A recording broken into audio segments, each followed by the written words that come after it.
Marble Madness came to the arcades in 1984 under the Atari name, although it was designed and mostly programmed by Mark Cherney. The goal of Marble Madness is for players to complete 6 maze-like isometric race courses before a set amount of time expires. With the exception of the first race, any time left on the clock at the end of a race is carried over to the next one, and the player is granted a set amount of additional time as well. The original arcade cabinet used a trackball for its controls, however, most home ports used a controller or joystick.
Tengen are responsible for this NES version, and what a fantastic job they've done.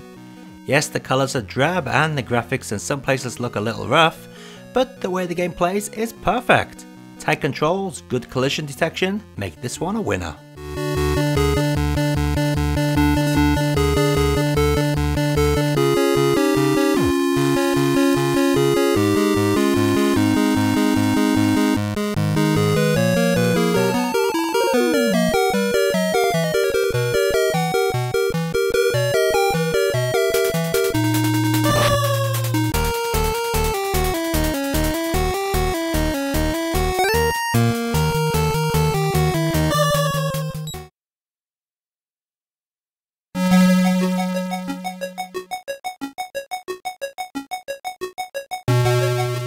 Steve Lamb is the man behind the Master System port and the following Game Gear port. While this version does look good and sounds reasonably well, you can't help but notice the marble physics are way too loose. The marble will tend to dart off in a direction when you're least expecting it. It's also very difficult to control the marble once it starts bouncing all over the place, which can be very annoying.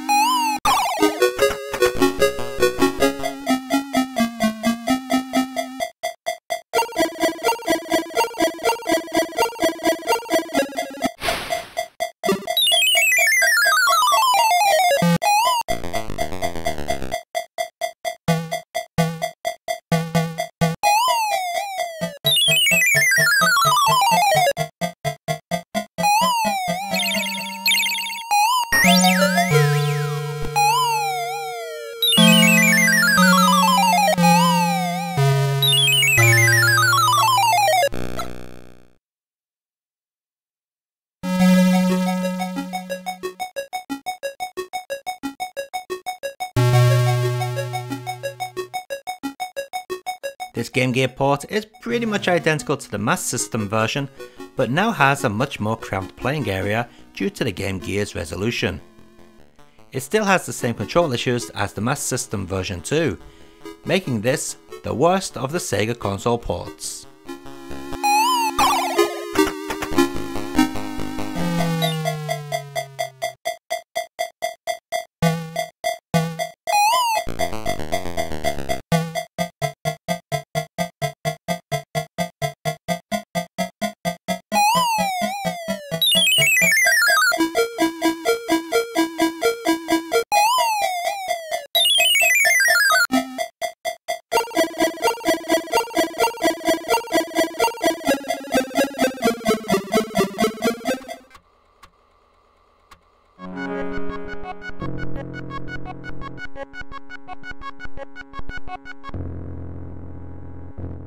Here I go laying into another Amiga arcade port.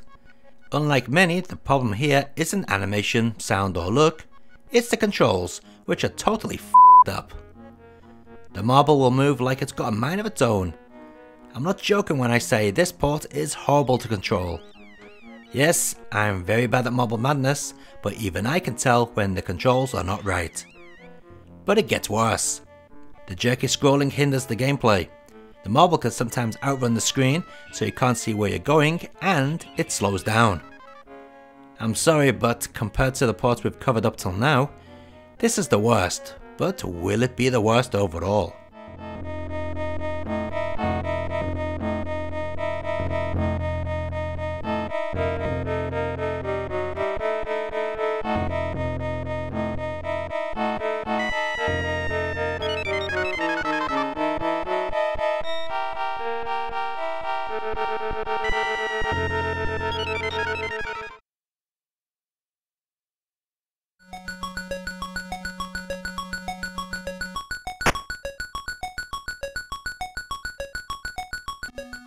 Holy crap, this is just as bad as the Amiga, but for a whole host of new reasons.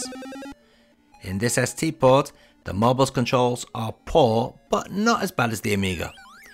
The biggest issue out of many are the awful marble physics, and unbelievably bad collision detection.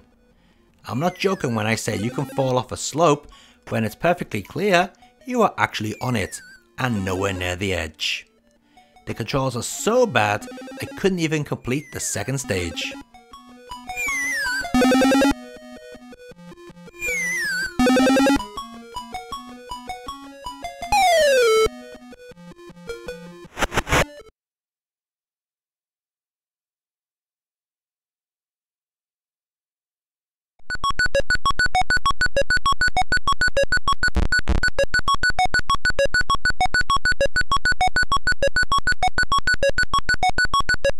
Oh no, the MS-DOS port is exactly the same as the ST version, minus the colour and even worse sound. There's nothing else to say apart from, why?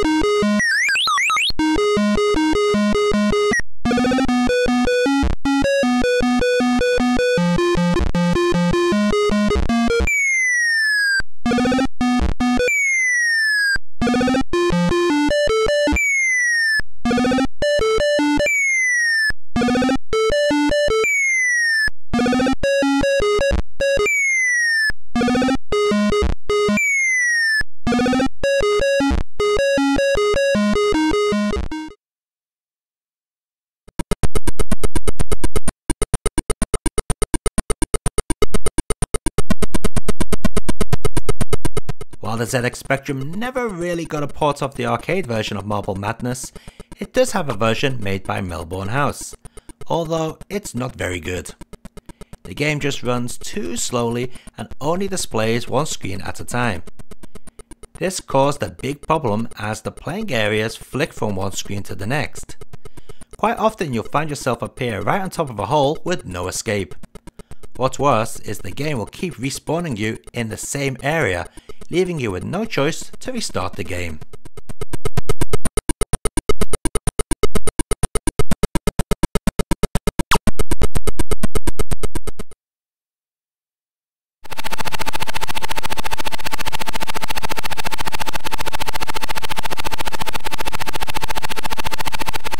The Amstrad CPC, as quite often is the case, ends up with a Spectrum port.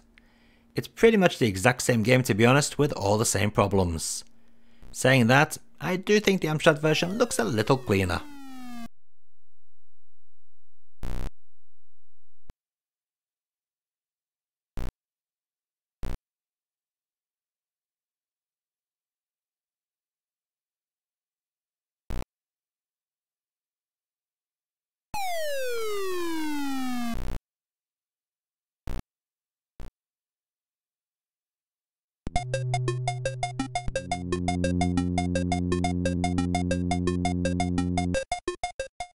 A question to the developer of the Commodore 64 port. Did you ever stop to think about scrolling the screen while your marble was in the center of it, rather than near the bottom? It's next to impossible to know what's coming up at times. The controls are also ambiguous to say the least. Yet another duff port. But hey, at least this is based upon the arcade, unlike the SPECI and CPC versions.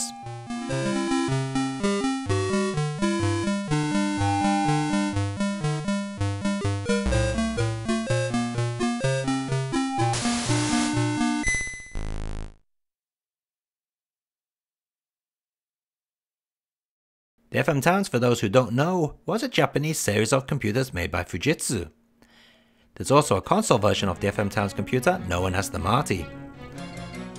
This series of systems were well known for great ports of many games, as well as almost always having an arranged soundtrack.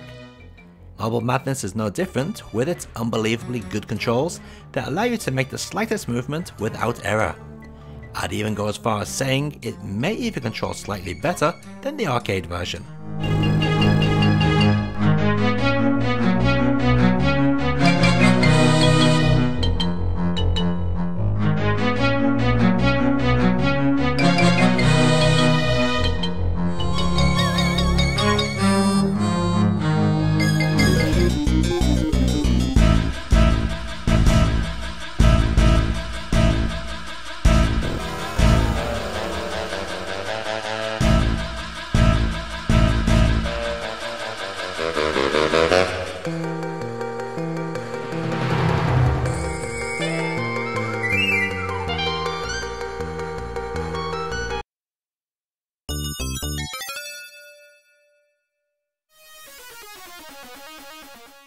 Sticking with the Japanese home computer ports, here's the Sharp X68000 version, also by Home Data.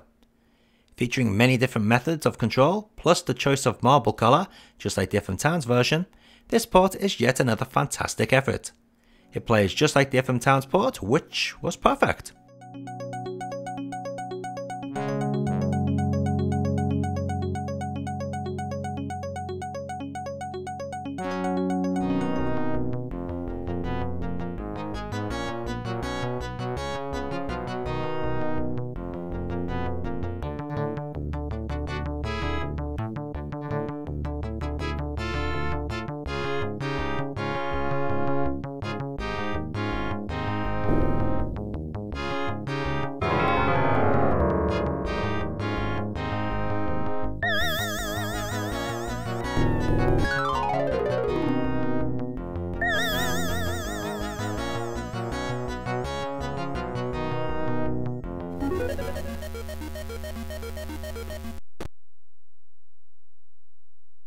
Okay, back with another Western home computer port for the Apple II, and all I can say is that it's complete and total shit.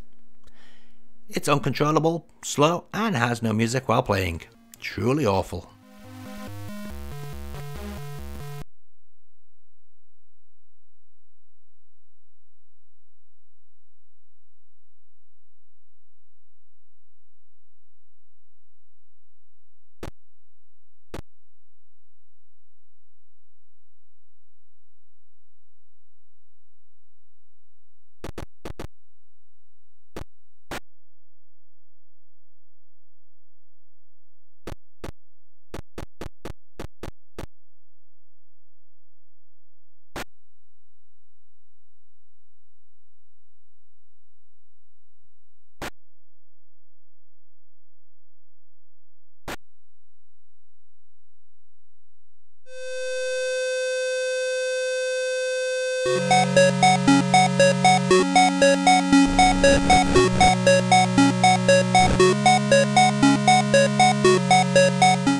To tell the truth, I wasn't expecting much from the Game Boy port, and while it's far from perfect, it isn't actually that bad.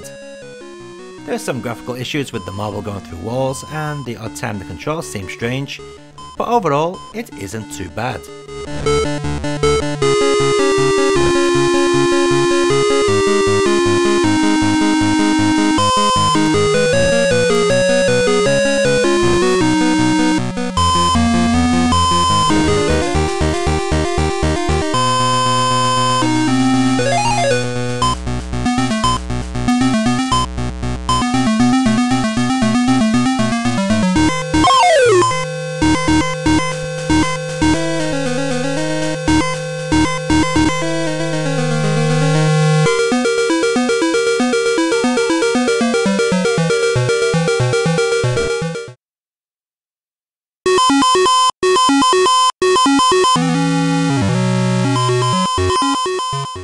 Gameboy Colour port was developed by the masters of no talent, Digital Eclipse.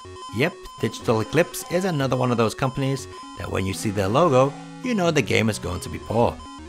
Marble Madness on the Gameboy Colour is no exception. As you can see from this footage, it's impossible to control. No matter what control type you select, the marble goes wherever it wants to.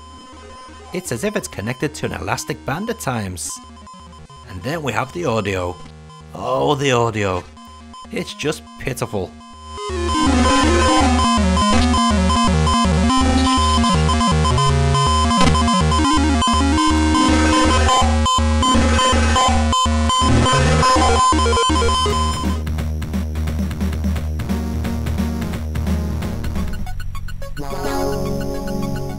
The last of the Game Boy versions here with the Game Boy Advance port.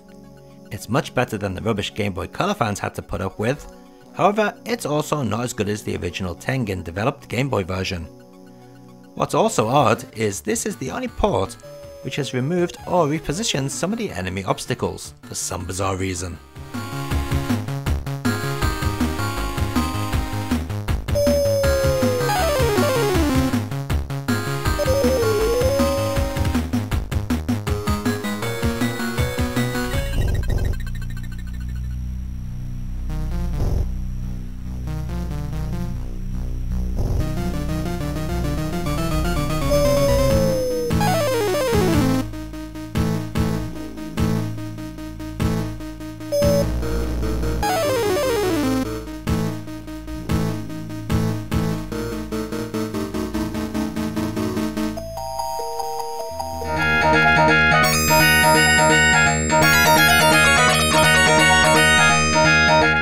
The rights to the Mega Drive port of Marble Madness were passed across a multitude of developers and publishers before Electronic Arts ended up with the rights for the Western release. Their version of Marble Madness does feature all the levels found in the arcade game, however the music and text drawing is somewhat sloppy. Some of the graphics were recreated, colours were changed, most noticeably the marble is now red, and the marble's motion restrictions were somewhat relaxed, allowing for jumps and drops not possible in other versions of the game. This makes for a rather low quality port compared to what the Japanese got.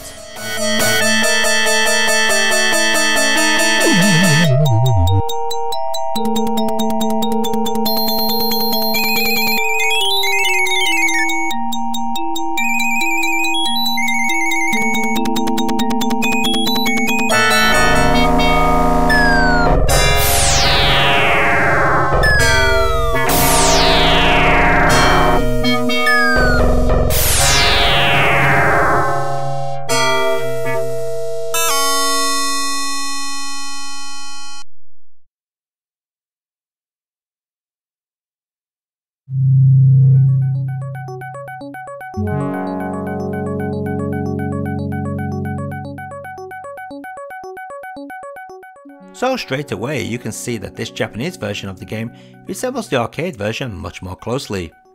Developed by Tengen of Japan, it features music that's far more faithful to the original arcade, and graphics are now done correctly. This version also allows you to use the trackball, or if you don't have one of those, you could also use the Mega Drive mouse. Overall, this is as good as you could want when it comes to console ports.